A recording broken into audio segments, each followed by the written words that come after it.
Hello, and welcome to Simple Blind Luck. I am Blind Luck, and I'll be your guide dog on our little adventure. Alright, today we're going to pick up part 3 of Becoming Blind Luck. Kind of the story of how I got to where I am now. Just for a quick recap, I still don't have memory as of yet in the story. So what I'm going to tell you is kind of a summarization I've gathered from family, friends, doctors, nurses, all that, and kind of jumbled it all together to try to paint this picture of what happened. So when we left off in part 2, I had obviously gotten into the wreck, airlifted to hospital. They'd done surgery. I'd come out and I was in ICU. Things weren't looking great. Obviously, I was in ICU. But then things suddenly got worse. About 24 hours or so after the surgery, I had a stroke. And that's where we're going to pick back up. So I had the stroke, which was technically caused due to the fact that I had sustained a head injury during the crash. And then that in combination with the fact I was put under anesthesia so that they could try to fix my leg and all the other myriad of injuries I had. I have found out that apparently if someone has a substantial head injury like that and you put them under anesthesia, it's just a really bad combination and they'll have a stroke like 95% of the time or so. Now, you could say technically the hospital is at fault for causing the stroke, but at the same time, had they not put me under to do surgery, I wouldn't be here anyway, so it's kind of a moot point. Now, after the stroke, things got really bad. To the point I've been told that the doctors actually told my family that they should probably go ahead and make arrangements. It was basically a matter of time. The real immediate issue is I was having a lot of swelling in my brain and it was producing a lot of fluid to the point I was actually running out of room in my skull for my brain and all the fluid that was being produced. And I could make a joke about my brain is so big it was running out of room in my head, but I'm above that. So what they ended up doing was actually performing another surgery where they actually removed a section of skull, and that actually gave my brain room to go. So it wouldn't implode. There was actually somewhere for it to continue swelling. But outlook, as you could imagine, were really, really bad at this point.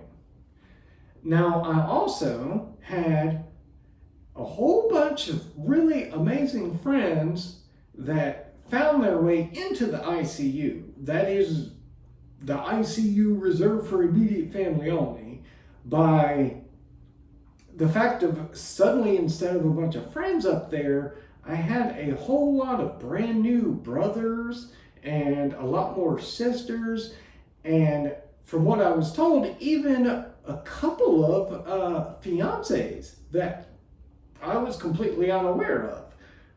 So the ICU was kind of getting full of kids at this point is about what was happening.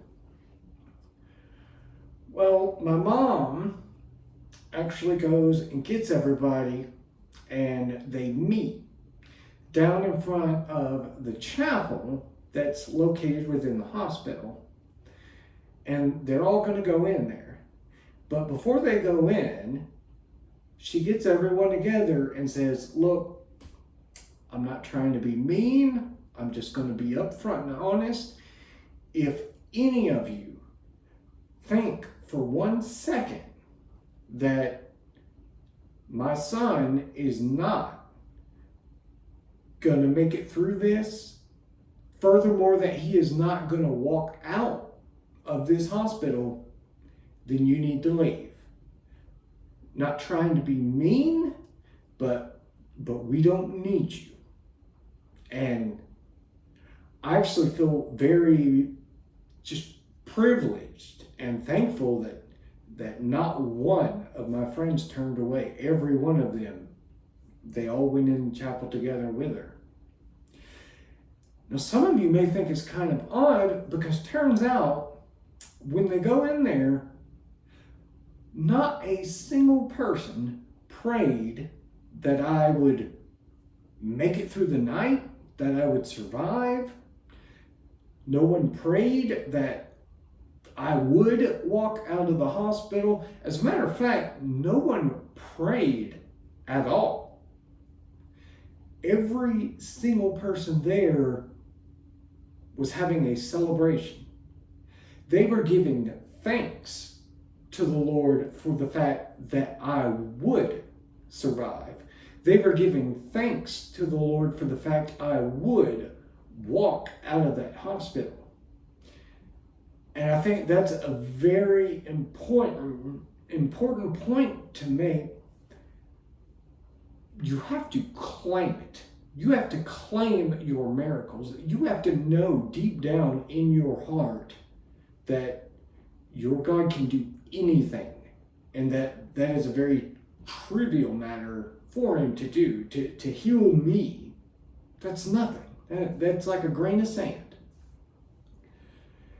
You know, that reminds me of Matthew chapter 17, where Jesus is speaking, and he says that if you have faith of a mustard seed, little bitty mustard seed, that you can move mountains. And I'm very fortunate because the fact that I'm sitting and speaking to you right now is proof that a mountain was moved that night in the hospital. There's no other way to explain how I'm speaking with you right now. Now, there was another little part of roughly around this time that I would like to share just because I find it a little comical and entertaining. My mom had actually had the preacher come, and her and the preacher were in the ICU, and he was going to anoint me with oil. Now, keep in mind, at this point, outlook is bad. I am completely unconscious. I have no idea what's going on or anything.